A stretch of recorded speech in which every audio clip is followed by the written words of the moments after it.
kind of hate to attach the history to what's going on in the here and now, because I don't think losing a Sugar Bowl game to Alabama in 1978 affects what's going to happen here in 10 days. But at the same time, this is about the one blemish on the history of this program that is impossible to defend in any way.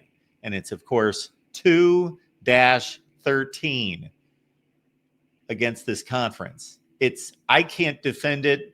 It gets thrown in my face. It's the one thing I can defend. Everything else I can talk about national championships and Big Ten championships that are actually more than Michigan since Ohio State joined the conference, folks. Things like that, that if you take college football history into context, I don't even think Michigan's their history even compares to Ohio State's. They get run off the board in every category post 1915. So I don't even want to debate that. But it's difficult, and I know these are isolated games. And you can't take Iowa's record, which I assume is about 500 against the SEC, and say, wow, Iowa fans have bragging rights over Ohio State fans because we play well against the SEC. Well, no, you're playing Mississippi State and you're playing borderline top 25 teams, when Ohio State, of course, even comparing their matchups against Penn State or Michigan, are far more difficult. They are playing almost exclusively national championship caliber teams in the last 20 years, but it's still losing football games 13 out of 15 times. Well, Mark, I think your mistake there is that you don't count all of the SEC teams. You only count teams while they were in the SEC. And once Missouri and Texas A&M joined the SEC, the big Ohio State took over ownership, had a winning record. I believe they are like 14-1-1 against those two teams.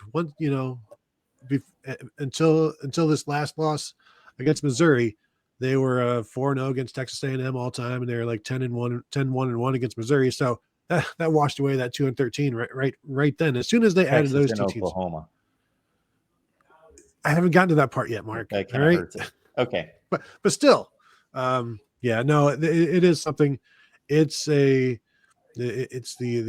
cross to bear for a lot of Big Ten fans and Ohio State fans, certainly, that there was this you couldn't get over the hump. Like Jim Tressel had issues, and then you finally beat Arkansas, top 10 Arkansas, but it's just Arkansas. It's not LSU, it's not Florida, it's not Alabama, and then it gets taken away from you. So yes, you got to go back to the John Cooper ownership of LSU. Maybe is that because it certainly was no Alabama, no Auburn, no Tennessee, but they did get good old LSU a couple times, or at least once.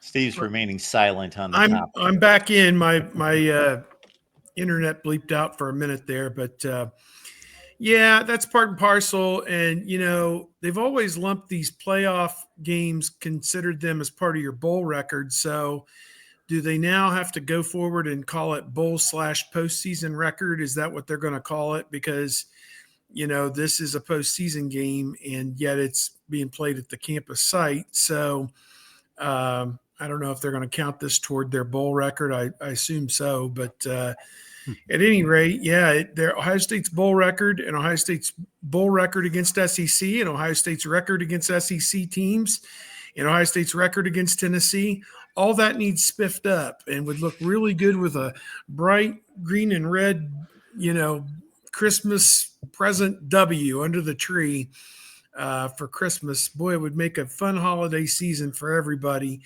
if they could win this game and then go into the Rose Bowl on January the 1st, go out there and play against an Oregon team that they know they can play toe-to-toe with. So I want to see Ohio State come out and play its best football game. That's what matters. My God, all this angst and all this whatever, it's like, either you are one of the top teams in the country or you just, quite frankly, you weren't. And right now it's leaning more toward you weren't, but we'll see how it goes.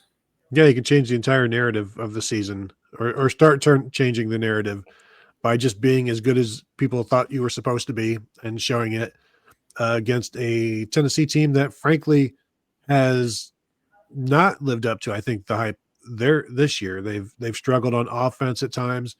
Dylan Sampson is very, very good as a running back, and they'll be patient. Like it's one of these weird things. They run a lot of tempo. They'll snap the ball with 30 seconds on the clock, but they'll just continue to run the ball. It's like this up tempo patience, where that the patience of Michigan won them that game, along with Ohio State's turnovers and giving them scoring drives of 2 and 3 yards. But Tennessee will just continue to run the ball, and try to pick up some short third downs with Nico, whether running or throwing. So they will be patient as they are being hyperactive, trying to get this run established. And their receivers are okay, maybe in the realm of Indiana, maybe a step better. It just depends on the day.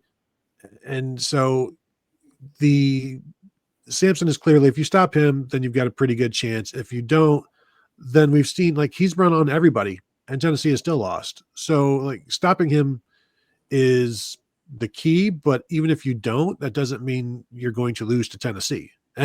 And I think the weather is kind of overblown, but there was an interesting story, I think, in the Alabama game or the Georgia game. I think it was the Alabama game, where the heated benches there for the receivers broke down. So like they had to give the heated bench or the heaters from the running backs to the receivers.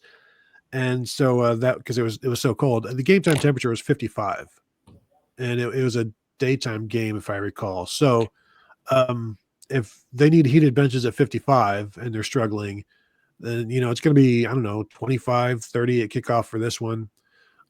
So it'll be interesting to see, but also Ohio State didn't hold up in the cold either. So I don't know that it's this huge advantage for Ohio State.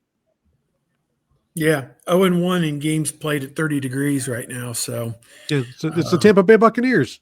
I mean, come on, what are we talking about here? Miami Dolphins.